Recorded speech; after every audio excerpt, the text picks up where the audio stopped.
Ed Hunt here, and I'm going to share with you my story. I grew up in half a Christian home. My mother was a Christian, my father was not. Fortunately, for the first 12 years of my life, we lived next door to my grandparents, my mother's mom and dad. And they were strong Christians and involved in leadership in their church. So whenever mom didn't go to church, my sisters and I always had a ride with my grandparents. At 9 years old, I accepted Christ into my life and enjoyed going to church, enjoyed the Sunday school classes with all the Bible stories. And when I was 12 years old, my grandparents moved away to another state, which resulted in us not going to church as much. 2 years after that, my family moved to northern Michigan, which resulted in not going to church really at all. We never looked for a new church home.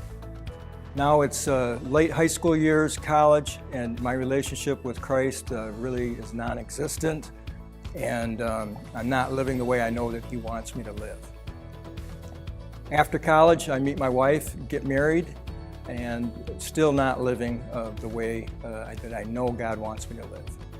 Our first child is born, and I feel this strong calling from God, calling me back to Him.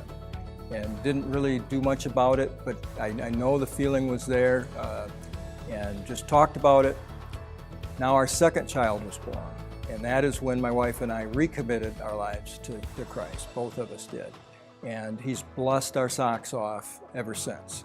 And the blessings of forgiveness, grace, mercy, and the peace that we have. That peace that I'm talking about is having the assurance of salvation and knowing that I'm going to spend eternity in heaven, and that's what I want for anybody.